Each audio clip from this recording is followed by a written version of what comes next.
Good afternoon, everybody. Welcome to Purelite Ventures Presents. Today we are here to talk to Dr. Bashir Agboola, who is the managing partner of Interdym, formerly the CIO and CTO at the Hospital of Special Surgery.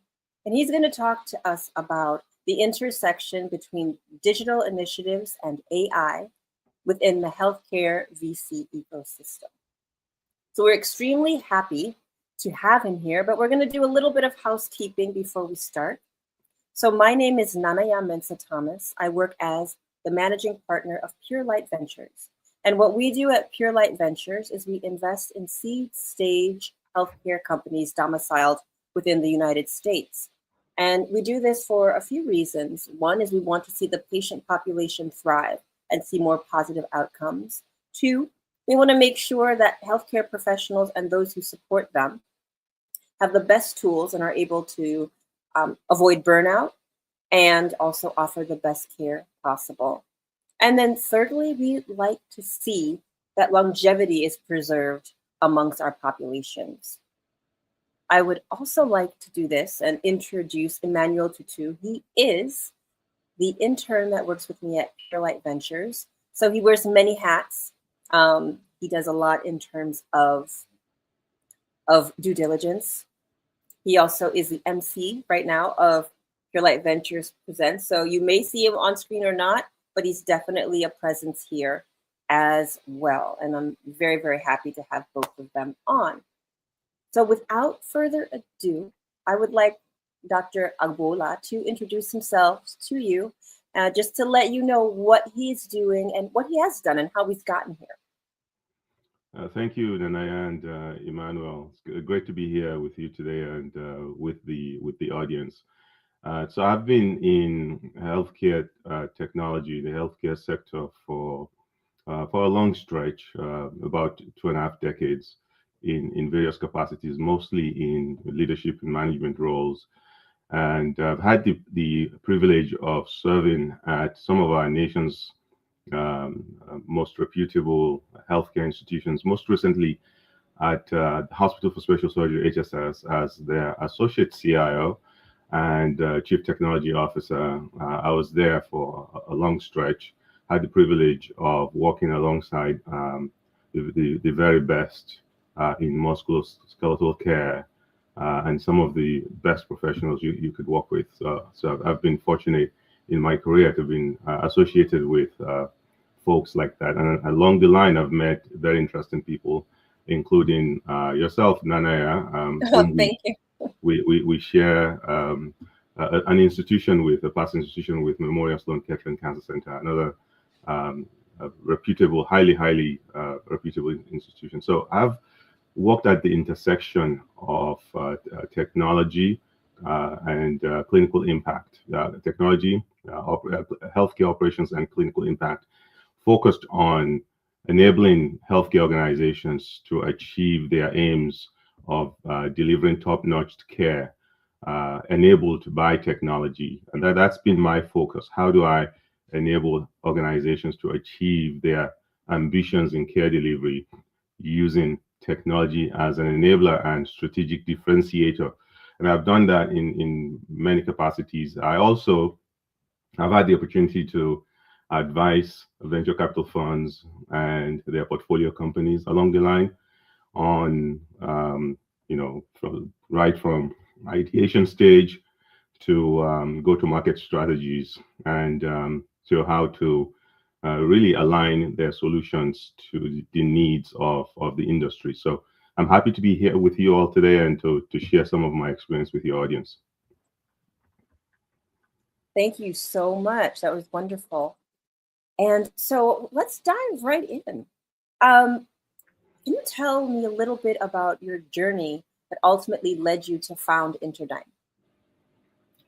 Yes. So, having worked at the institutions that I mentioned earlier, I had a front row seat into seeing how technology can actually make a big difference in care delivery.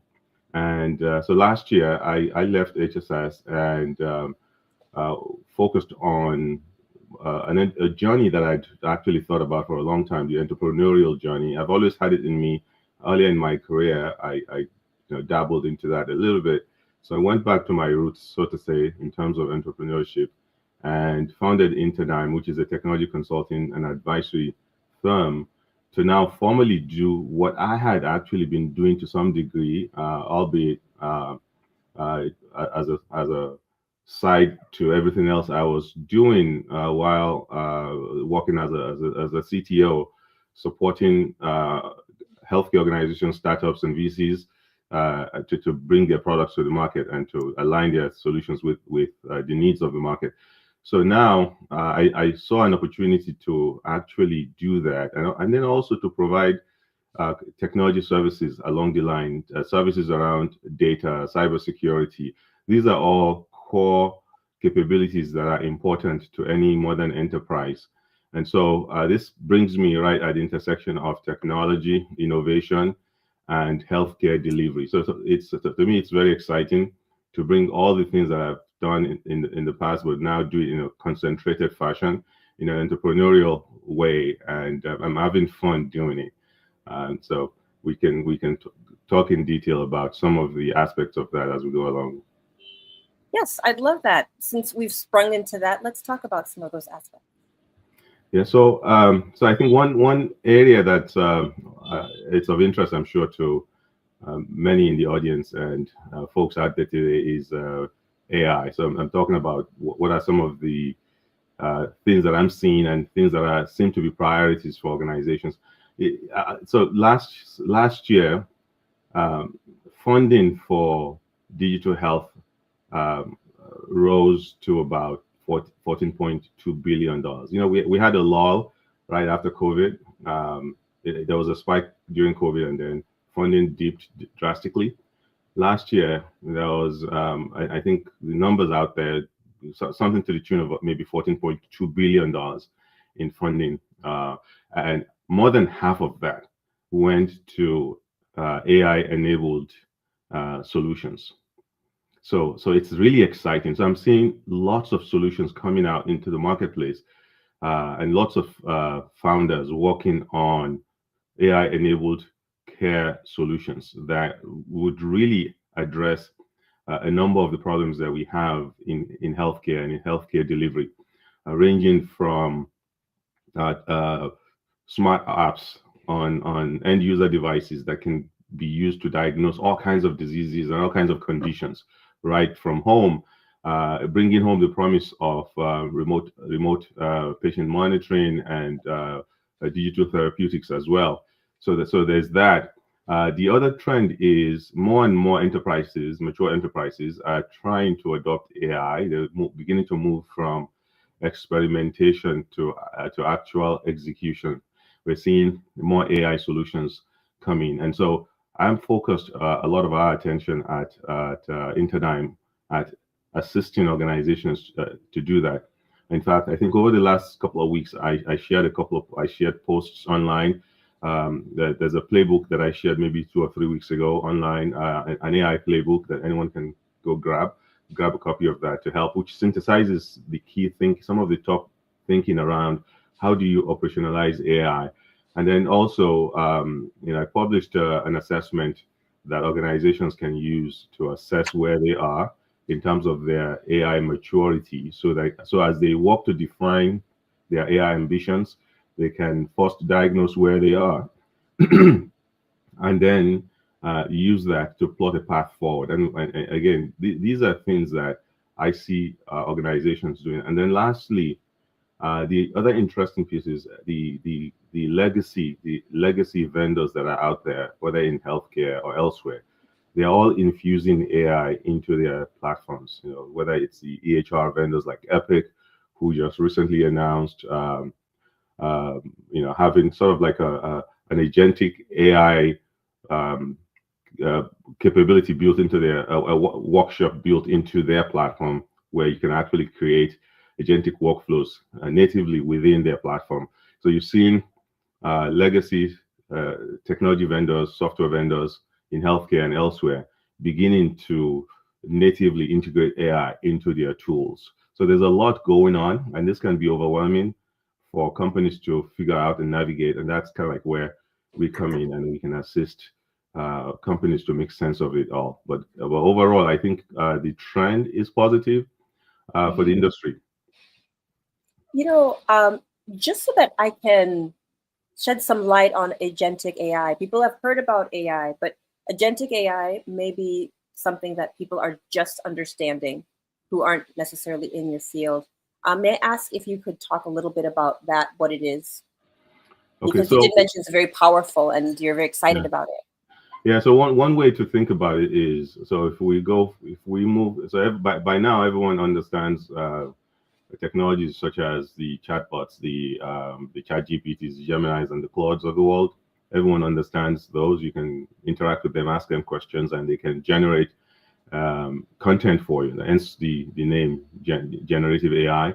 Agentic AI goes beyond that. It actually does what you ask questions for you, generates content for you, and then acts with that content. So with agentic AI, for example, you can build a workflow that I don't know, finds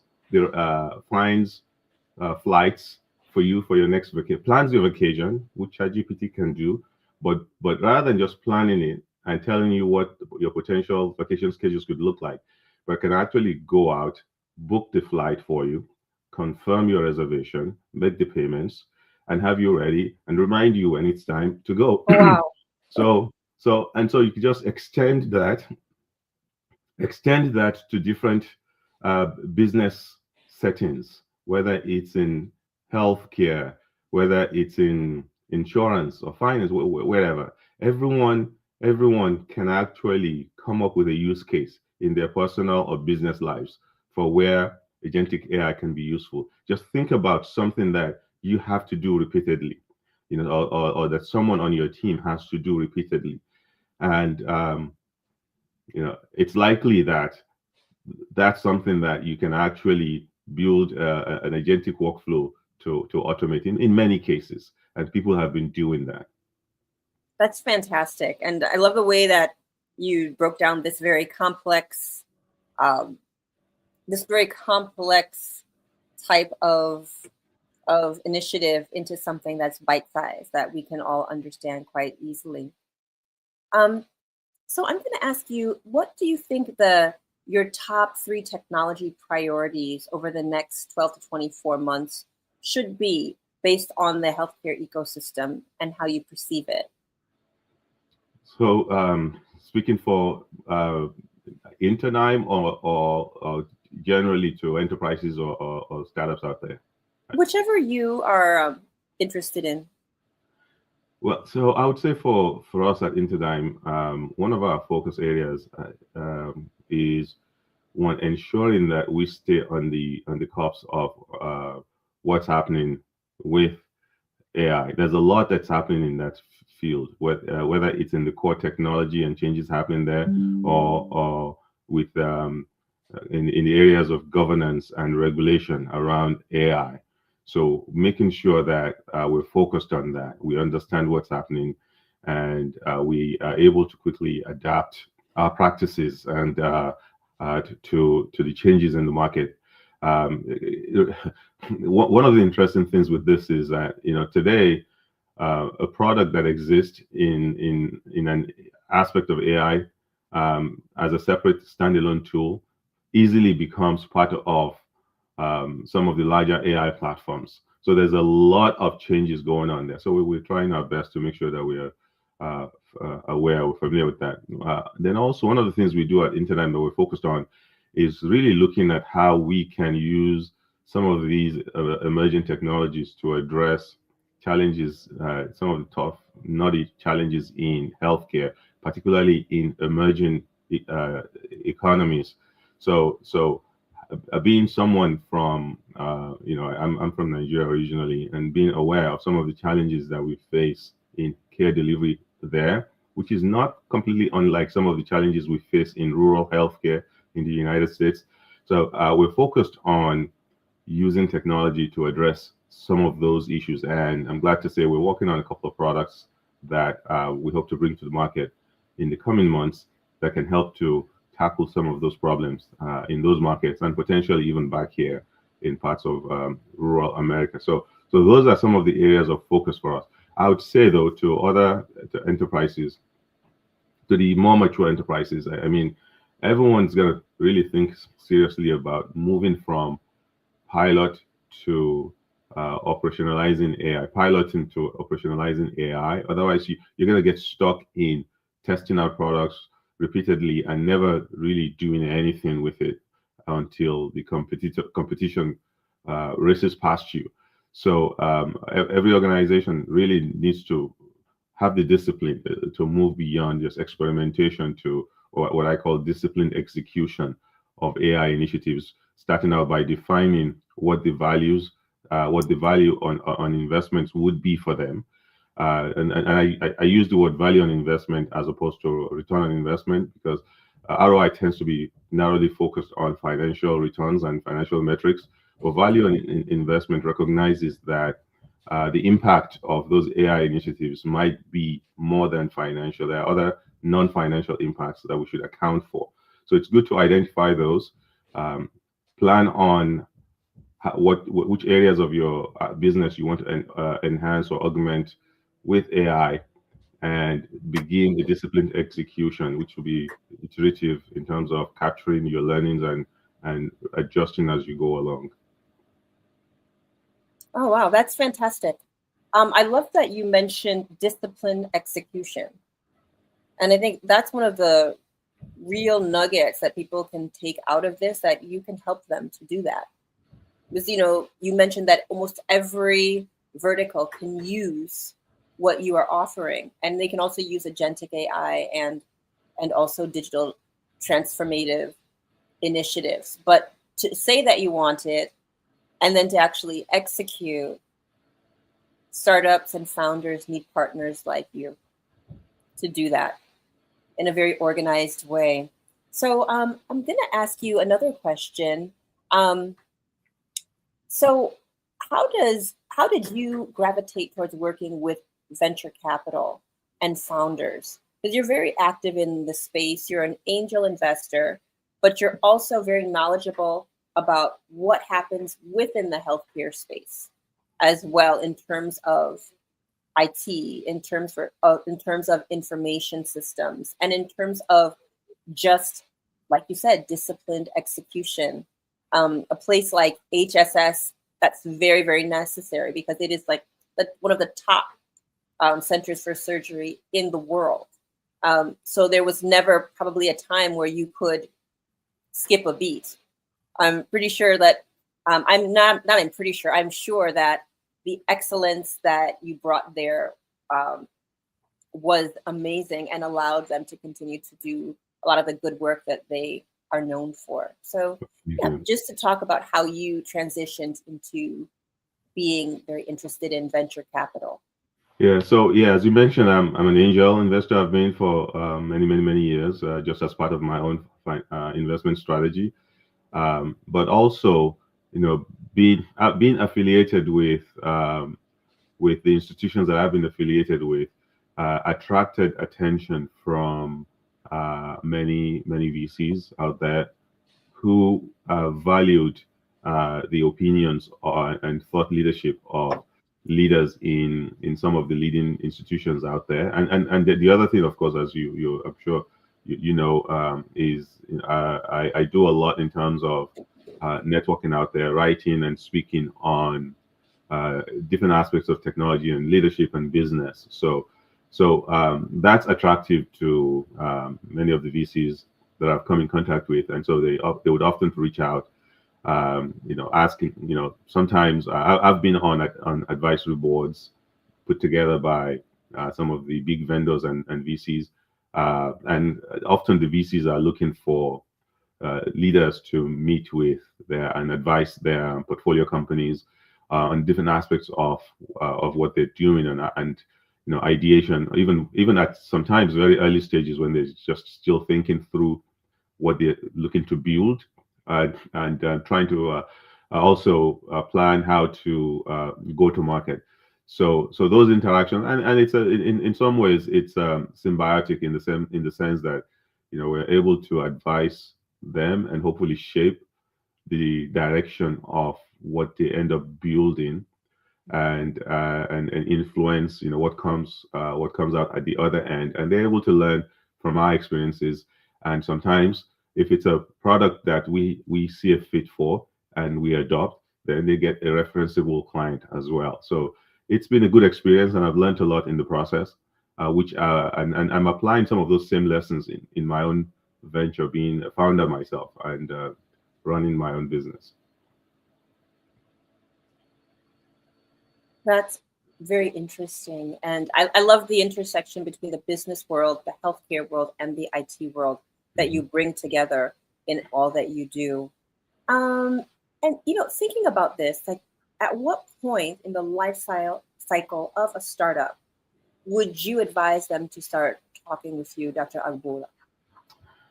It could be at a different stages. So sometimes, and for example, last year, one of the VCs that I worked with for many, many years brokered an introduction to a founder that they've had, I guess, 2 exits with, who was working on a new venture and just needed to speak with a technology leader familiar with that space. So that's an example. And then actually, I saw an email from that founder asking to schedule time to meet with me to show what they've built, demo what they've built, and then also talk about it. So first time I met those guys was where they were still, sort of thinking through what they're building and asking questions about what it should look like. And now they want to come talk about what they have right now and get my opinions on it. So I would say it depends on where the person is before, so we could talk before product market assumptions are hardened, before you harden your assumptions about what the target market is like. It could also be before you try to do your enterprise go-to-market, before your enterprise go-to-market starts. It could also be, just before you try to start scaling, and then you become exposed to architectural or operational challenges of your platform. So it depends on what your needs are, what other support you have, because I would imagine that you would have support from different sources, right? Your VCs would support you in different ways. Your friends, your network, and if you don't have a good network, you definitely, absolutely need to build your network of other founders, not just people that your VC introduced you to. You've worked with people, you've met people, you've heard people speak online, and so whatever I do, I would hope would be complementary to assistance that you're getting elsewhere as well. Oh, fantastic. And then, keeping on the same topic of founders and when startups should join you, I'm thinking about the pitfalls that founders may fall into, and how can they avoid them, and how do you help them do that? So some of the pitfalls in healthcare would include building a product for a theoretical user as opposed to a real workflow. Imagining there's a problem and then building without really ensuring that there's a real workflow that you're building for. And then also underestimating the integration and implementation complexities of your solution. Because it's one thing to build a product in your lab, so to say. It's another thing to bring it into the enterprise, where it would then integrate with other tools, other systems, and create new workflows, or needs to align with existing workflows. So underestimating the integration and implementation complexities is one trap that I've seen people encounter. Another one is treating compliance as a late stage exercise. So healthcare is a highly regulated industry, same as finance and some other industries. So you need. I've many times over the years I've spoken with companies where when you ask them questions about HIPAA, and they're not even familiar with the regulation that governs much of what we do in healthcare technology around privacy, privacy and security. And so many founders are so focused on the technology that they're building, and they neglect compliance. So it needs to be something you're familiar with, something you think about right at the inception, so that it doesn't trip you up. And also be careful, beware, and this applies to pretty much any venture.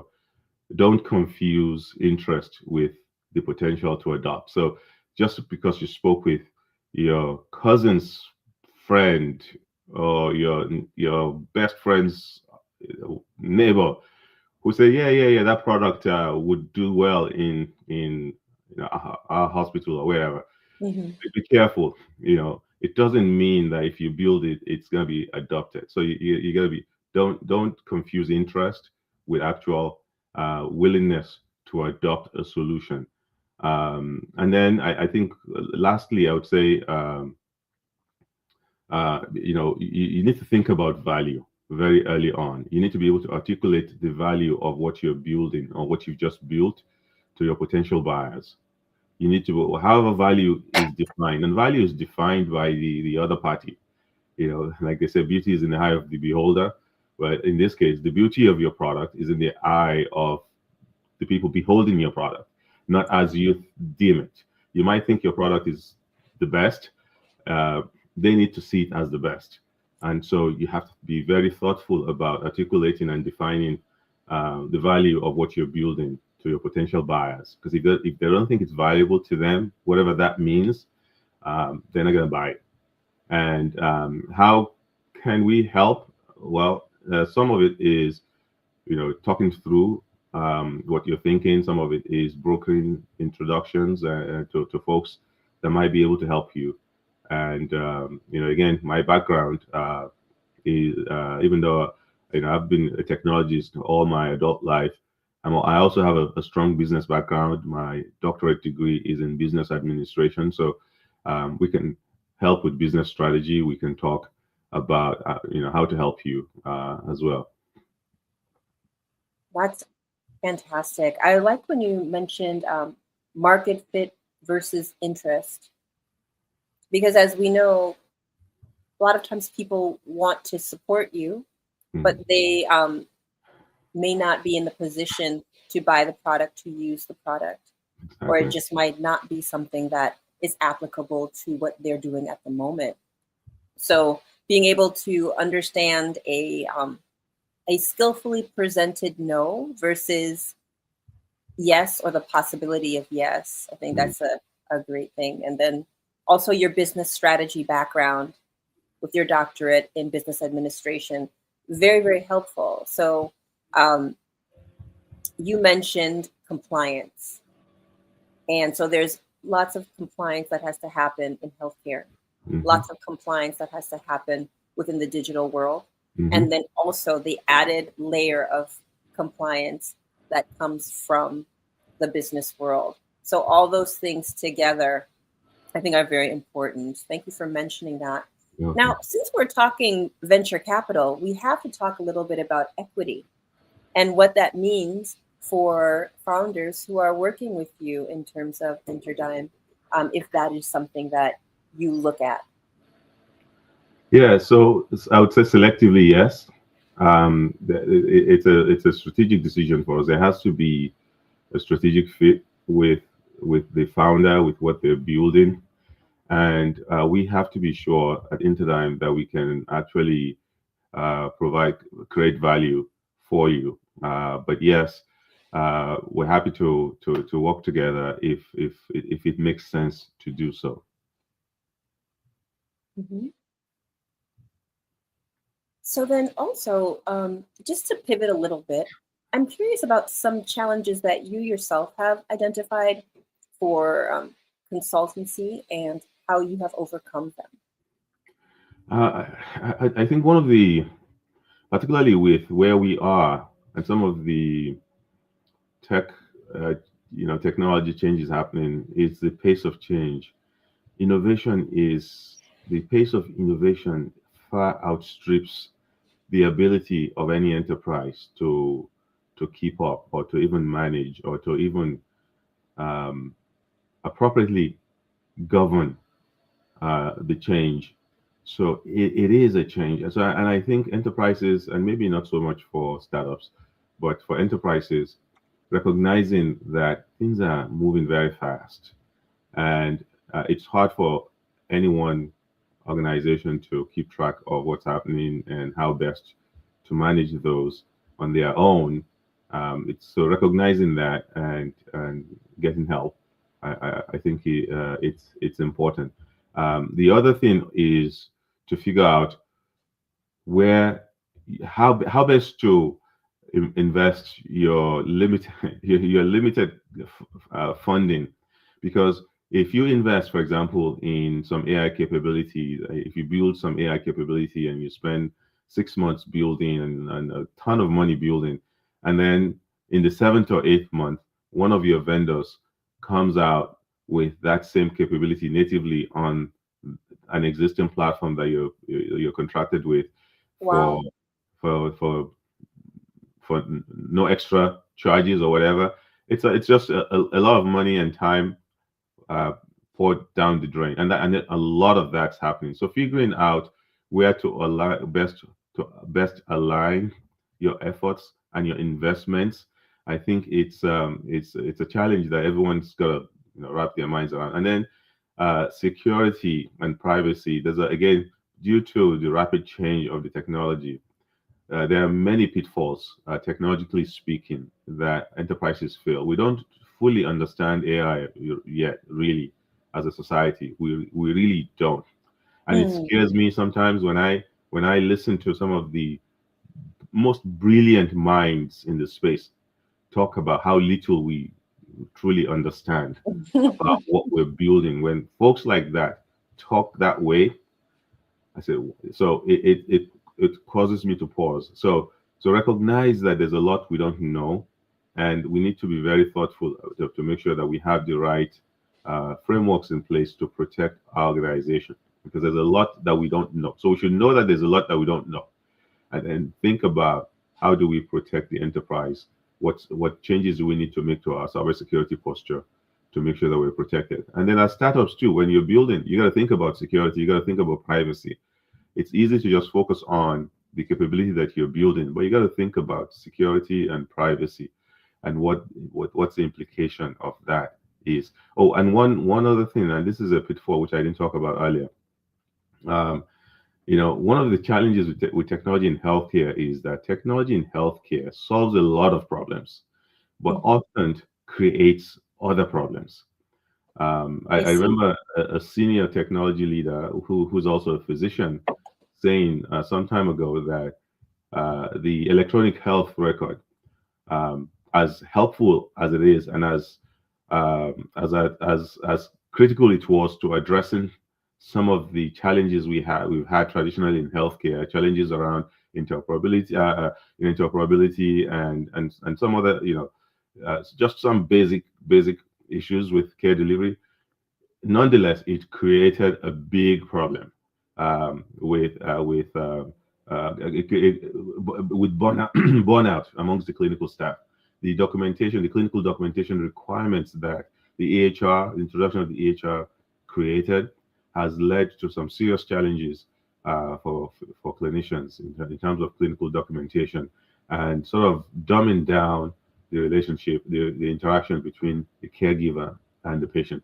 Now, there are other technologies that have come up with AI, like ambient AI, clinical ambient AI scribe that listens and documents automatically. Those are meant to address some of those problems. But we always have to be cautious to make sure that as we solve one problem, we're not introducing additional friction, and we're not creating additional problems. To give you an example of a potential pitfall with the ambient AI.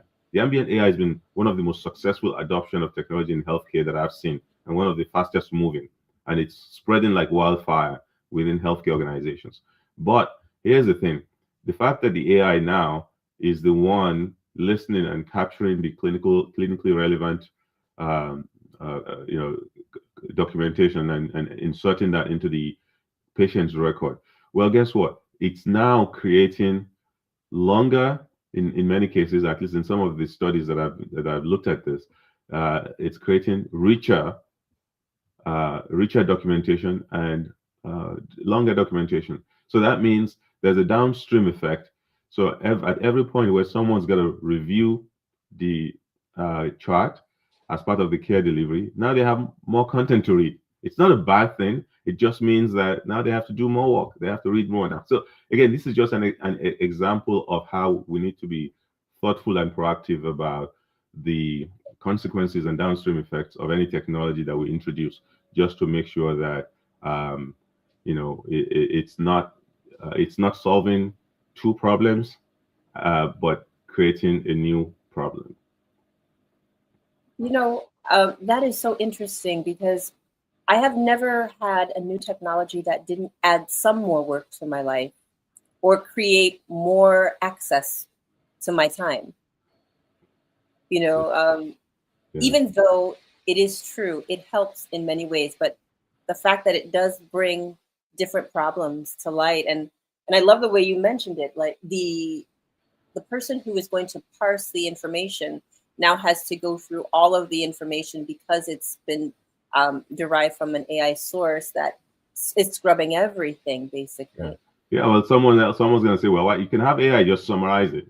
Well, yeah, they can, but then will they miss out on some of the nuances in so, and if you have AI summarizing what AI wrote, do you risk missing something? Those are some of the things we need to think through as we go forward. I think AI always needs to have that human guard there, that human guardrail, to make sure that the information that it's getting is not just information, but useful information that is targeted towards the task, the patient. Exactly. At least at this stage of the technology, having the human in the loop is non-negotiable. Who knows? Maybe in a few years, maybe the human would no longer need to be in the loop, but we're not there. We're definitely not there right now. So that is an interesting thought. Maybe humans won't need to be in the loop. It's interesting. My thought is that in many spaces, human beings are so innovative that we will never completely be removed from any space, even when we use AI. But I think there will be a lot less need for us to be in certain spaces. I think that would be the case. The one thing I've concluded when it comes to technology is that it's really impossible for us to predict what the future of technology would be. That's because if you look back at where we are currently at any point in time, and you go back a little bit in time, you'll see that we could not reasonably have predicted much of what we have. Maybe a few persons here and there, futurists, might have speculated on things that have come through, and they probably speculated on a lot that did not or hasn't. But for us, much of what we're experiencing now, we probably could not have conceived of several years ago, and there will be stuff that will come that we can't conceive of right now. So we can only deal with what is reasonably within our grasp, cognitively and otherwise. That's really interesting. It makes me think about media and the way that let's say we imagine certain things happening, like talking to our watches or something like that, and being able to do so many different things. But did we really even believe that those things were going to happen? That's like the thing. They were all sort of like out in the ether. And now some of them are here. And then some of them are even more advanced than, like you said, than we could have ever thought. Yeah. So I'm also interested in additional services that you might have that could help founders to thrive. I know we briefly talked about it because you have you're a triple threat, right, Dr. Agboola? You're triple threat. So I would just love to talk a little bit more about that.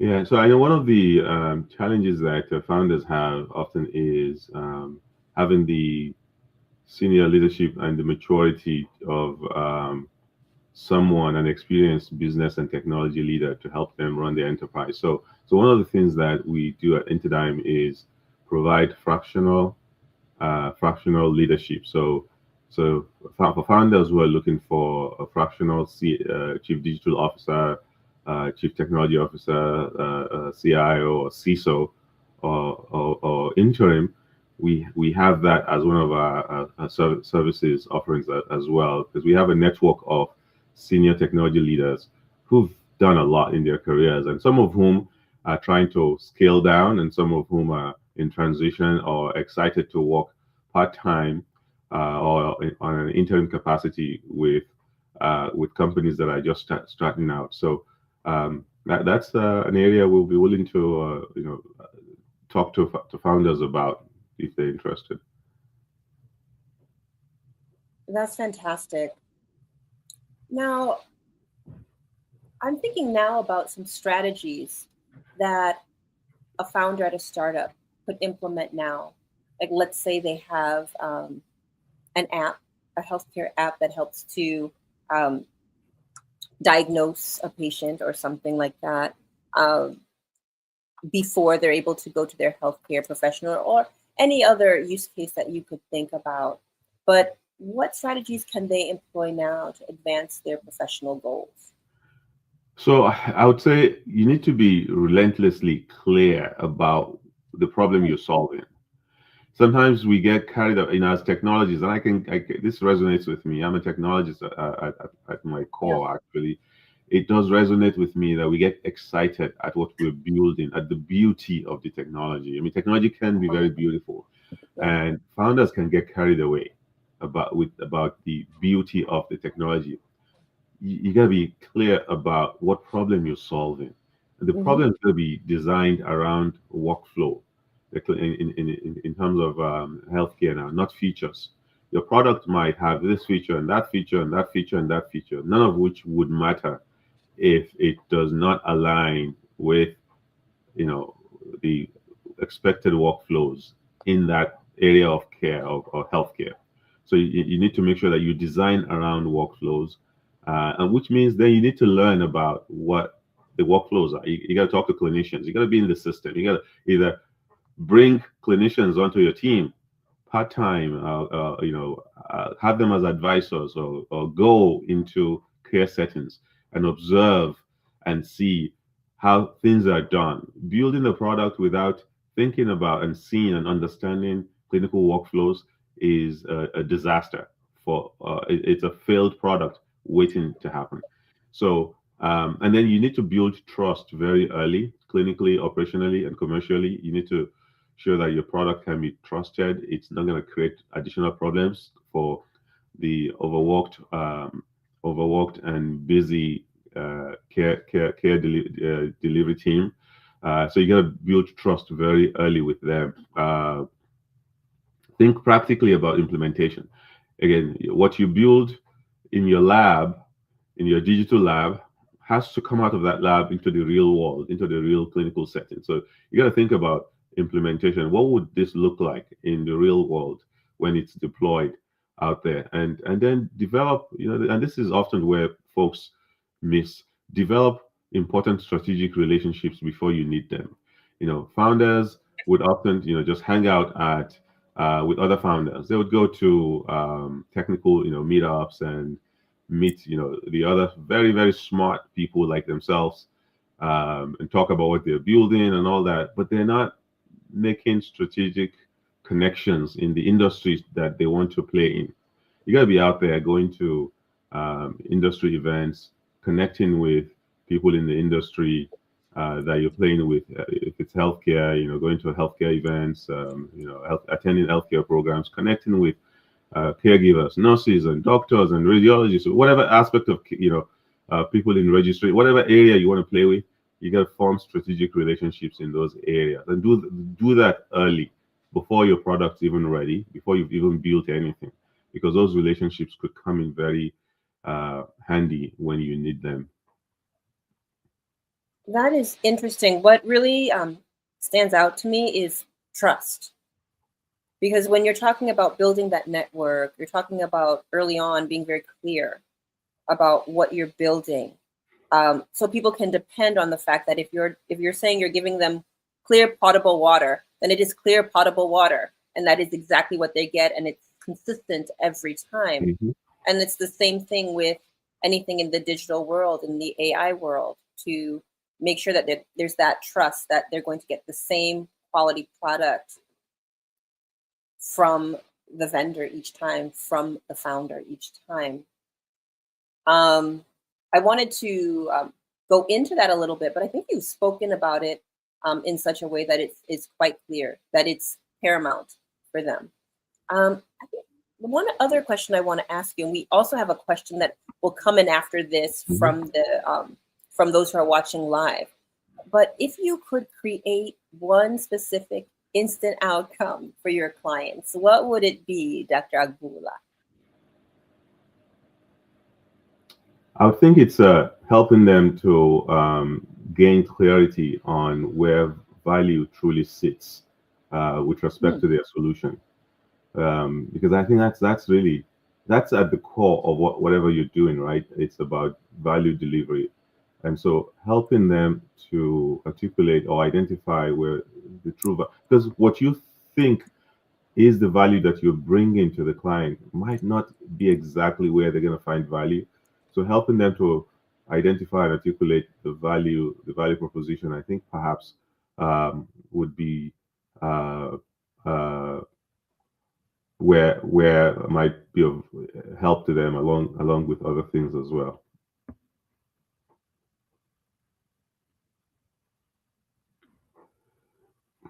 Yes.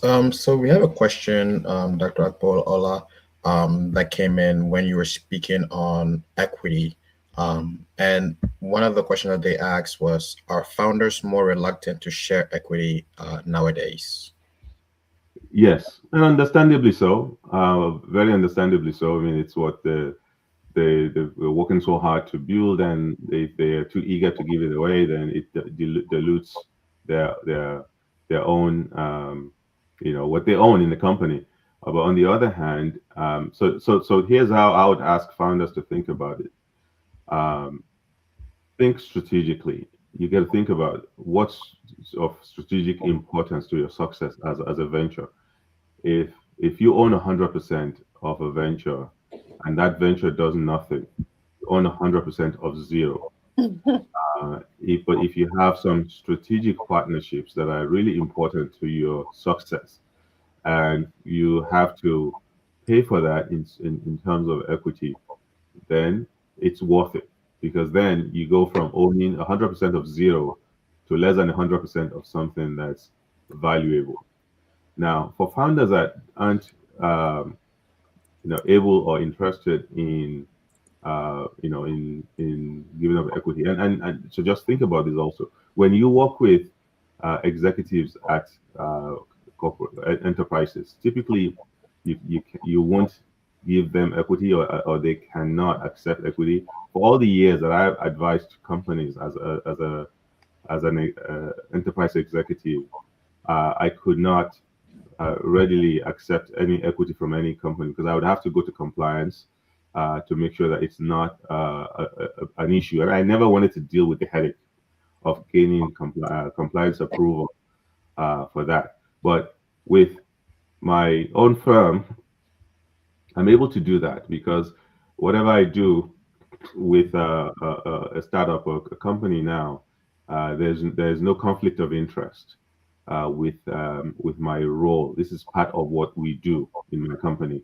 But as a sitting executive in a healthcare system, for example, so if you have an executive or someone in an establishment as an advisor to you, chances are they're not going to even be able to accept any equity, even if you offer it up. And most of them would not, because they might need to gain compliance approval from their company in order to do that.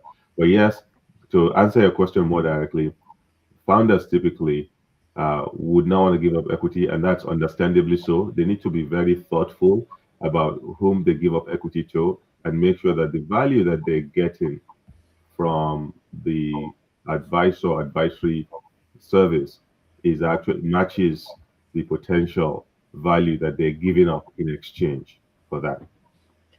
So then, in terms of like them getting to that stage where they give up equity, obviously it comes down to how they structure their fundraising, so that they know that they're giving up this certain percentage. Obviously, we know that when they like around 20% of equity they should be given out at each stage. So then how should founders structure their fundraising based on your experience and your work at Interdym?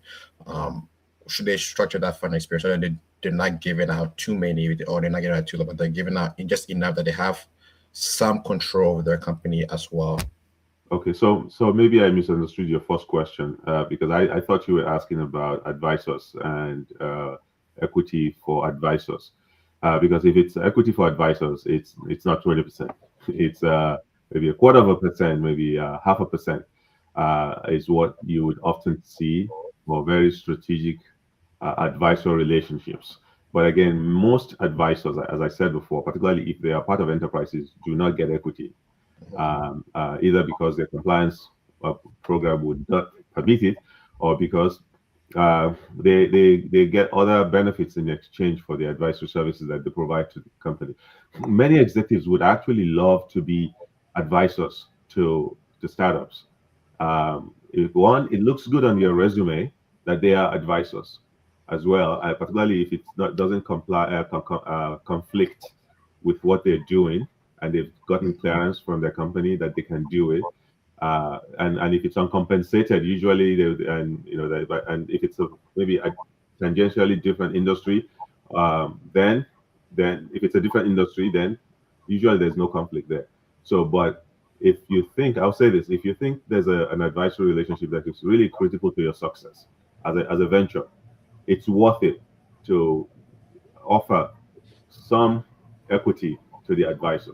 Now, raising is a different question, and that's a question I think actually that I should answer as a VC. She will be in a better position to speak to, how much should you raise? But again, my advice would just in general be careful. Be careful. Don't rush to raise and dilute your own portion of what you're building. Nanaya, your thoughts on the raising? Yes, I think that it has to be done very strategically. Usually, when you meet a founder and the founder is anxious to start work and to end their raise, they may agree to terms and equity terms that are not beneficial to them and don't actually keep in mind that they will be raising not only their seed round, but their Series A and their Series B. And so the dilution factor on their end could be very high. There is, it could be anecdotal, but it's going around, and it could also be true. There was a founder who raised $150 million, but he, at the end of the day, had less than 5% of the company to his own name, right? So one has to be wise and use venture funding wisely. And to work with venture capital firms that are looking to prosper themselves, but also prosper those involved, the founders and the people working there. So it's a gentle touch. It's a gentle touch there. I think that we are getting close to the end of time, but I was wondering, what kind of things have you seen in healthcare VC that have caught your eye, Dr. Agboola? I think it seems that there's a growing trend towards focused investment in healthcare VC or in VCs in general. So I think several years ago, many of the VCs would invest very broadly across sectors. Anecdotally, it does seem like more and more VCs are becoming more focused on sectors, perhaps because they then develop some muscle in terms of experience and understanding of that industry. So that's one. The other thing is the lull. Speaking specifically about healthcare now, healthcare funding, the lull in investment that followed the spike in 2020, 2021. Mm-hmm. The lull that happened in the next couple of years seemed to have reversed itself, and now we see a growth in investments again. I mentioned earlier that last year an estimated $14.2 billion was invested there. The interesting thing, though, is last time we saw a spike, much of the investment, I think, went to mental health or behavioral health ventures. A lot of the investment, maybe if I remember, I don't want to misspeak now, but a big chunk went to, I think maybe something like 40% went to things related to behavioral health. Now, a lot of the spend, over 50%, is going to AI-enabled healthcare solutions. And so that's interesting. So it shows that the VC world is riding the AI hype like everybody else. And then we'll see where this goes. We'll see if, if it keeps going, it probably funding will keep going. And if there's a bust, we should expect a quick recession from that. So those are some of the trends that I'm seeing. Well, the way that I see AI right now is that it's an opportunity that many people haven't seen in their lifetime. And I think that you are very well positioned, and I am also well positioned to be part of this blossoming of AI and digital. The only thing that I don't want to do is I don't want to leave behind one of my favorite things, which is SaaS as a medical device. And I'm wondering if there is some like quick intersection between the two of them that you can talk about. So I wouldn't say necessarily SaaS as a medical device. I'll just say there's a lot of care on the spectrum of care. There's a lot that's been done with technology right now. I've seen so many ventures, and I'm not going to mention any particular venture, but I'll tell you, I've seen ventures that use voice to do some cardiopulmonary diagnostics of a patient. So you speak into your iPhone or your Android phone, and it's able to do some diagnosis. I've seen ventures that look into your eye, and based on what the camera picks up in your retina, they're able to make some diagnosis. So there are many of those things happening, and it's really exciting. I'm telling you, it's really exciting. It's enabling remote care delivery. It's enabling remote patient monitoring, and it's only going to get even more exciting in the coming year. I love that. And it's wonderful to end on that. It's wonderful to end on this optimism that you have for the entire space. And so, Dr. Agboola, I would like to thank you on behalf of Purelite Ventures and all of our guests and all of the people who will be watching, because very often people watch these over and over again. They learn more. Just thank you for sharing your knowledge, your time, and just your beautiful presence with us today. Thank you for having me. We really loved having you. And also, just so that you know, in the chat, we have given you the opportunity to get to know him. You can just copy and paste his page on LinkedIn. You can connect with him directly. You can connect with Interdym. And of course, founders, please reach out. Now is the time actually to build out this type of infrastructure. Don't wait until, as he said, with compliance, you've gone very far ahead of yourself and you have lost the opportunity to really be strategic about how you're planning your next steps in the digital and AI world. So thank you, everybody. Thank you, Emmanuel. I always appreciate what you do here. And have a wonderful day, everybody. And stay healthy. Thank you. Bye-bye.